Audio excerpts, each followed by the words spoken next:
ઉકાઈ જમણાકાંઠા નહેર સમારકામ અર્થે 35 દિવસ બંધ રાખ્યા બાદ નહેરમાં પાણી પુરવઠો પુનઃ શરૂ કરવામાં આવતા ખેડૂતો સાથે ઉદ્યોગકારોએ પણ રાહતનો શ્વાસ લીધો છે। અંકલેશ્વર અને હાસોદ તાલુકાના ખેડૂતોને સિંચાઈનું તથા અંકલેશ્વર શહેર અને જીઆઈડીસી વિસ્તારને પીવાનું પાણી પૂરું પાડતી ઉકાઈ જમણાકાંઠાની કેનાલમાં પુનઃ પાણી મળતું થઈ ગયું છે। 35 દિવસ સુધી કેનાલને બંધ રાખીને સમારકામ સહિતની કામગીરી કરવામાં આવી હતી। કેનાલોનું નવીનીકરણ કરાયું હોવાથી શરૂઆતમાં 200 ક્યુસેક પાણી છોડવામાં આવ્યું છે। ઉકાઈ જમણાકાંઠાની કેનાલને અગાઉ 90 દિવસ માટે બંધ કરવાની હતી, પણ દિવાળી પહેલા અને પછી થયેલા માવઠાના કારણે અંકલેશ્વર અને હાસોદ તાલુકામાં ડાંગરના પાકને વ્યાપક નુકસાન થયું હતું। આ ઉપરાંત ઉદ્યોગોમાં પણ પાણીની જરૂરિયાતને પહોંચી વળવા ખેડૂતો સાથે ઉદ્યોગ મંડળ દ્વારા પણ જળ સંપત્તિ મંત્રી ઈશ્વરસિંહ પટેલને રજૂઆત કરવામાં આવી હતી, જેના પગલે નહેરમાં પાણી પુરવઠો 35 દિવસ સુધી બંધ રાખવામાં આવ્યો હતો। ઉકાઈ જમણાકાંઠા નહેરમાં પાણી પુરવઠો શરૂ થઈ જતા ખેડૂતો સાથે ઉદ્યોગ અગ્રણીઓને પર રાહતનો શ્વાસ લીધો છે।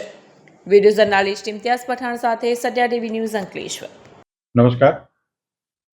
ઓગસ્ટ 2025માં સિંચાઈ વિભાગ દ્વારા જણાવવામાં આવેલું કે આ વખતે 2026 જાન્યુઆરીથી 90 દિવસનો ઔદ્યોગિક વસાહતને પાણીનો કાપ રહેશે।